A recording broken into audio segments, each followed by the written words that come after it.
I was talking to my friend yesterday. She called me in tears, very frustrated.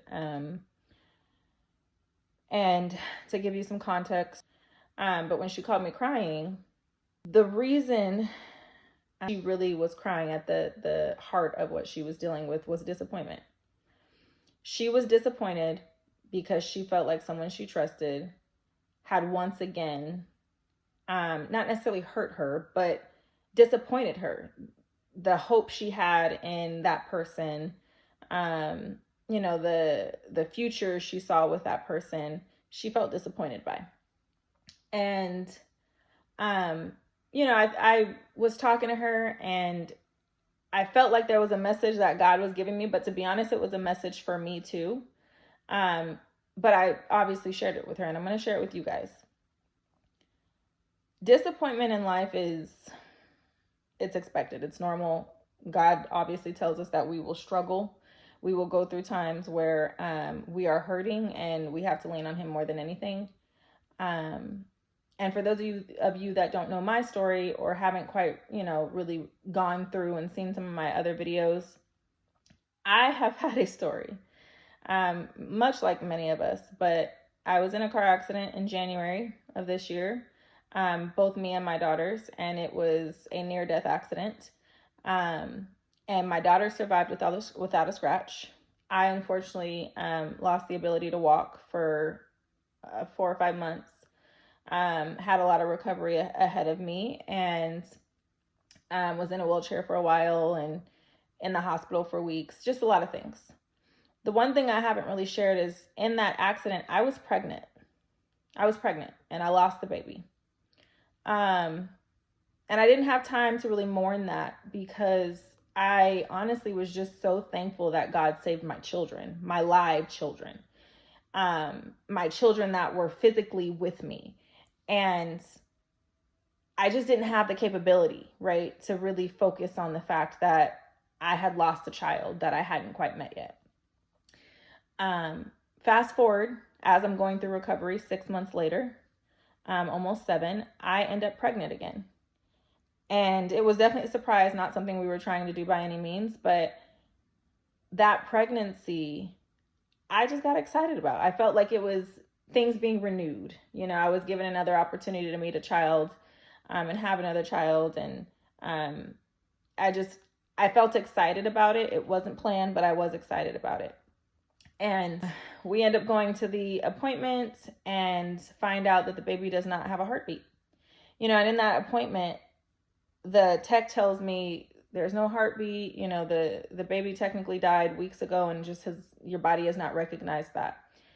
And that was really hard for me to hear. And I'm sitting in the doctor's office, and I'm literally bawling my eyes out for a lot of reasons, right? At this point, this is probably the 4th or 5th thing that has happened just emotionally to me, physically to me after my accident. And it was just very emotional. But on top of that, I felt like God in that moment was ripping something else away from me. Ripping something else away from me. My dignity had gone because of the fact that I was just embarrassed of my disability at the time. I had a hard time because I was very codependent on other people. I couldn't do a lot of things on my own. But the only thing I could do in that moment, when I was sitting there in that office bawling my eyes out, my husband's just, rubbing my back, trying to make sure that I feel supported. All I could do was tell God, I'm literally like this, Lord, like crying my eyes out. I trust you. That's the only thing I could get out. Lord, I trust you. I don't know what you're doing. I don't know why you're allowing these things to happen. But I also recognize that even despite that, you've blessed me in so many ways. You saved my kids. You saved my life. You've really blessed my family. You've given us family members that could come and be at our aid. Because for months I needed full-time support. And as I started to get into a little bit more freedom, I started just to feel very grateful for that. And I felt like when I ended up pregnant, that was like another sign of my independence, another sign of my ability to be a mom fully again. And it just hurt. It really, really hurt. So when I'm talking to my girlfriend yesterday and she's crying and she's, really struggling with this disappointment that she's experienced, I reminded her and just told her, God wants you to trust him.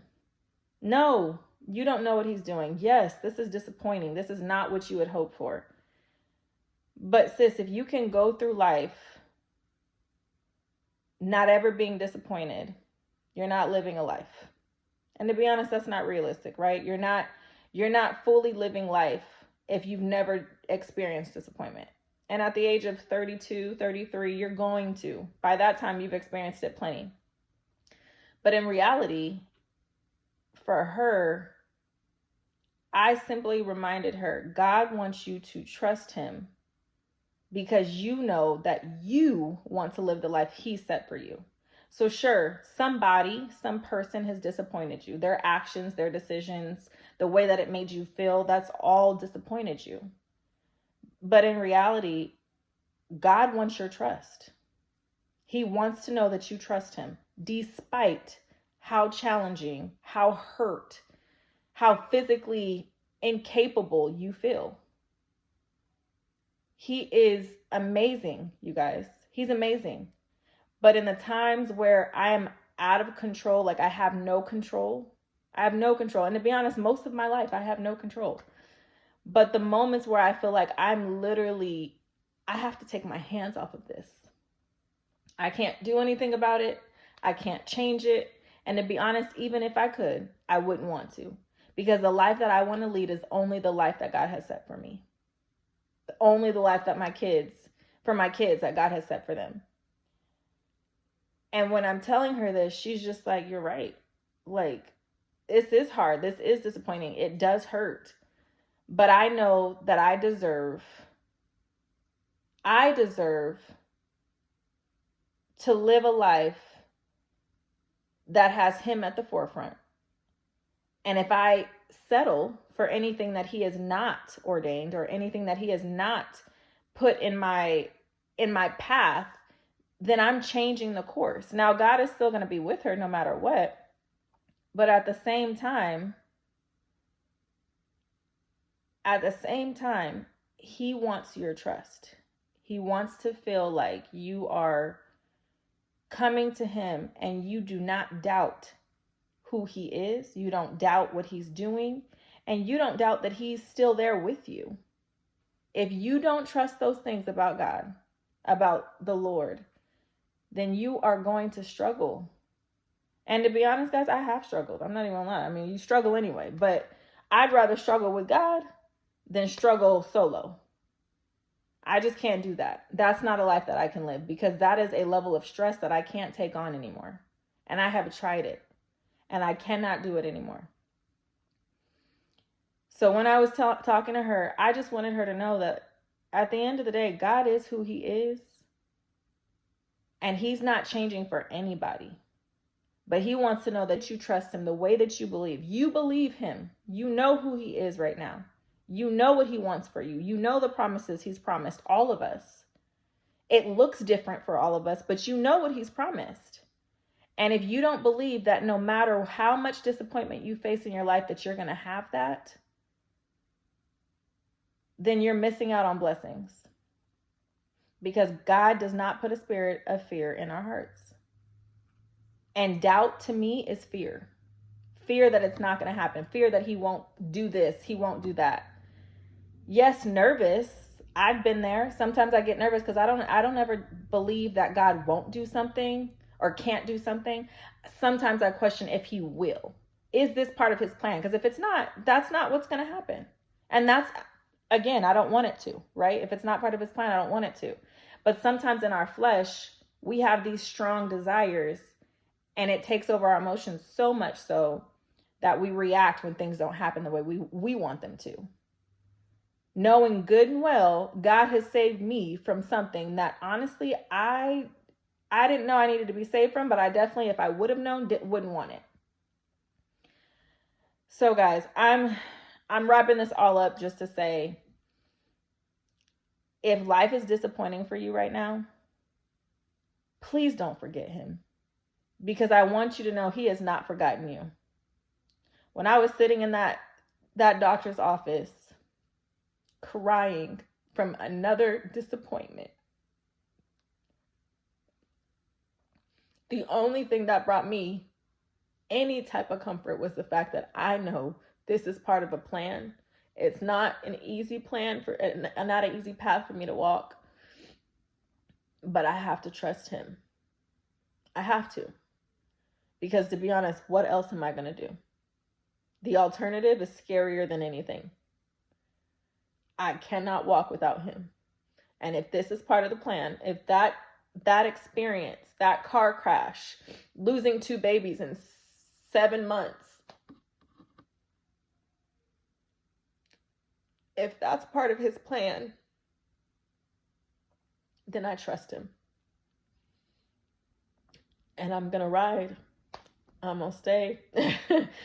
I'm going to stay on that same path, because at the end of the day, that's the faith that I have. I know who he is. I know what he will do. I know what he's promised. And at the end of the day, no matter what, he loves me. And because of that, I can trust him. I hope the same for you guys. I really do. I hope if you're going through something right now, you are living in his word right now. You're immersing yourself in the Bible. You're praying relentlessly. You're asking for his mercy and his grace, and maybe even understanding. Sometimes you're not going to get that. And I've recognized that. I still don't know why he took 2 babies from me. But I know that I trust him no matter what. And that's the type of faith that God wants from us. And no, I'm not saying I'm perfect. Please understand. Because I still have places where I have some, I don't want to say doubt, but those questions are only because of my flesh.